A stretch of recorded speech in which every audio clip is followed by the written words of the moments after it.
India को भी visa free entry दे दी है, ऑन अराइवल आपको वीजा मिलेगा।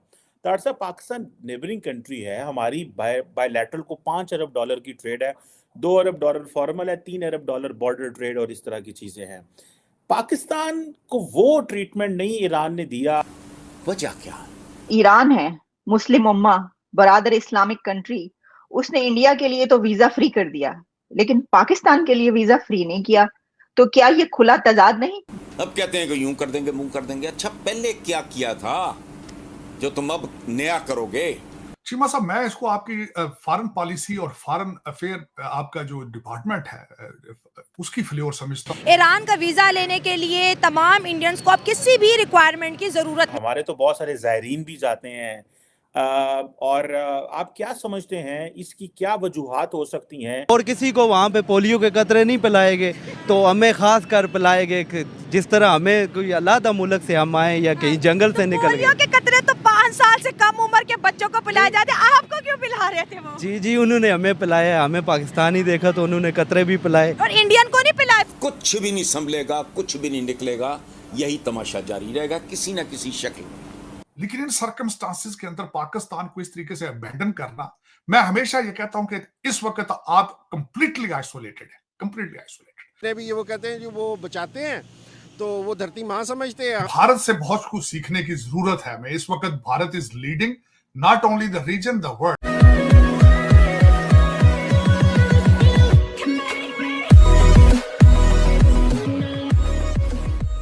नमस्कार दोस्तों, अब पिछले दिनों से अगर आप देखो तो कई जगहों पर इंडिया को फ्री वीज़ा ऑन अराइवल या फिर कि फ्री वीज़ा एंट्री यहाँ पर मिल गई है।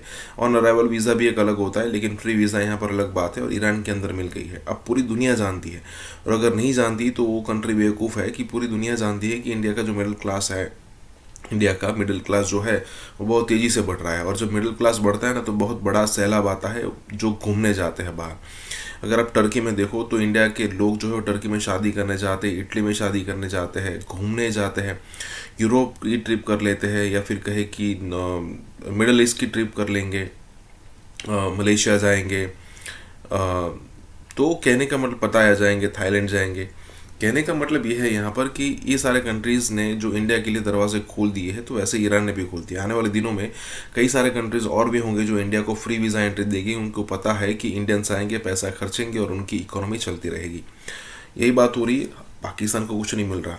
इसी के साथ ही वीडियो शुरू करते हैं। ईरान ने 33 ममालिक को वीज़ा फ्री एंट्री दी है, जिसमें सब GCC ममालिक हैं, सऊदी अरब जिनके साथ उनके दहाइयों के मसले रहे हैं, सेंट्रल एशिया के, लैटिन अमेरिका के, बहुत सारे और मुल्कों के, एंड इंडिया को भी वीजा फ्री एंट्री दे दी है, ऑन अराइवल आपको वीजा मिलेगा। तो पाकिस्तान नेबरिंग कंट्री है हमारी, बायलैटरल को $5 अरब की ट्रेड है, $2 अरब फॉर्मल है, $3 अरब बॉर्डर ट्रेड और इस तरह की चीजें हैं।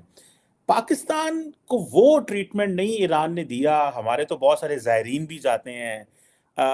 और आप क्या समझते हैं इसकी क्या वजूहात हो सकती हैं? क्या इसकी एक वजह ये भी है तारड़ साहब कि वो जो अक्सर जो पाकिस्तान के से लोग वो डंकी लगा के यूरोप पहुंचते हैं, वो ईरान, टर्की एंड देन वो आगे जाते हैं, तो वो डिस्करेज करने के लिए, या कि आप समझते हैं कि हमारे लोग उस तरह जाके शायद वहाँ इन्वेस्ट नहीं कर सके जो कि शायद इंडियंस वो समझते हैं इन्वेस्ट कर सकते हैं? ये एक मेरी नज़र में तो डिप्लोमेटिक सेटबैक है पाक ईरान ताल्लुकात में। आप इसको तारड़ साहब कैसे देखेंगे?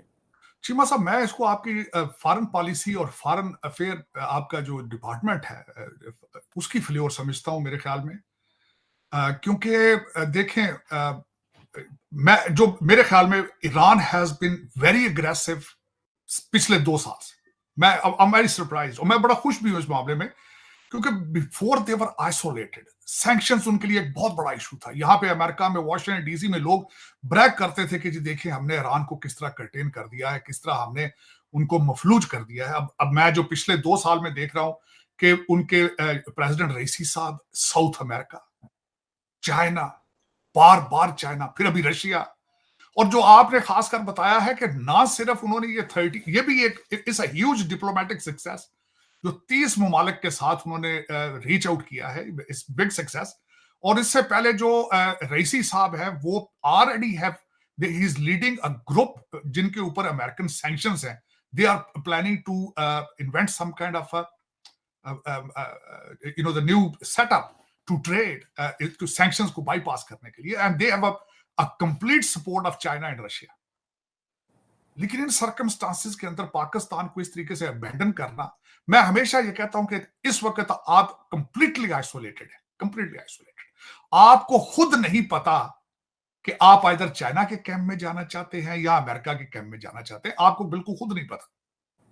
चाइना ने दरवाजे बंद किए हैं, आपने फौरन छलांग मार के तो वॉशिंगटन डीसी आ गए आप, लेकिन अभी आपको खुद नहीं पता कि हमने कहां जाना है।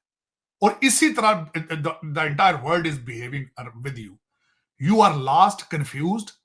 आपको पता चल रहा है कि आप इलेक्शन आपने कराने हैं, ना आपको पता चल रहा है कि आप हाइब्रिड सिस्टम को ही आगे चलाएंगे आप या मार्शल। मैं तो यहां तक इस चीज से हैरान हूं चीमा साहब, हमारे कई जो ऐसे आपके एनालिस्ट हैं वो हमारे आर्मी चीफ के इस ट्रिप को, अमेरिका के ट्रिप को ओपनली ये कह रहे हैं कि शायद ये मार्शल लॉ की अप्रूवल लेने आए हैं और ये वापस जाके शायद मार्शल लॉ लगा दें, क्योंकि इलेक्शन जो है वो जिस तरीके से इस वक्त चैटर चल रही है, जिस तरीके से इस वक्त बातें हो रही हैं इलेक्शन के बारे में, और जिस तरीके से अदालतों ने उन पे कईयों ने जो फैसले किए हैं, स्टे किए हैं।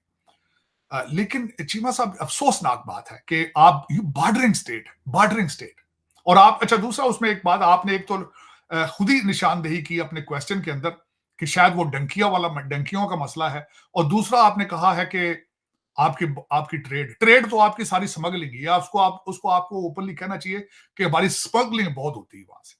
आप ईरान की करेंसी आपके 2 सूबों में मुसलसल चल रही है, सिंध और बलूचिस्तान में आपके 11,000 पेट्रोल पंपों के ऊपर ईरान का स्मगल शुदा तेल बिक रहा है।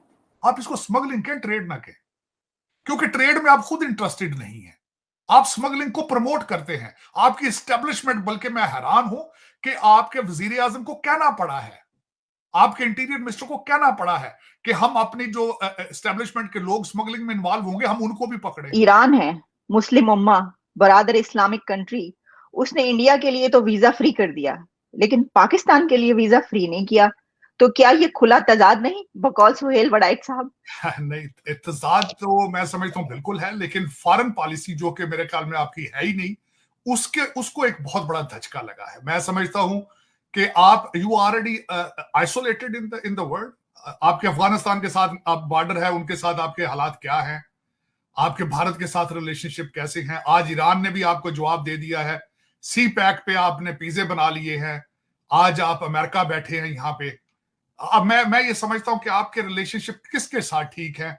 अगर ठीक है तो सिर्फ उन ममालिक के साथ जिनसे आपको उम्मीद होती है कि वहां से कोई डॉलर या पाउंड मिलेंगे। लेकिन मेरे ख्याल में इसको फॉरेन पॉलिसी नहीं कहा जा सकता, इसको डॉलर डिप्लोमेसी कहा जा सकता है। वरना मैं समझता हूं कि आज इस वेरी इंसल्टिव, लम्हा फिक्रिया है कि उन्होंने आप पे बद एतमादी का इजहार क्यों किया है। They don't trust you any more. क्या वजह है? हालांकि वो सऊदी अरेबिया से ठीक उनके रिलेशनशिप ठीक है, यमन हुती उनके साथ जो उनको प्रॉक्सी उनका कहा जाता है विंग है, वो सऊदी अरेबिया के साथ रिलेशनशिप ठीक कर रहे हैं। ईरान चाइना जा रहा है, ईरान साउथ अमेरिका जा रहा है, ईरान रशिया जा रहा है, लेकिन आप उसके घुसने क्यों?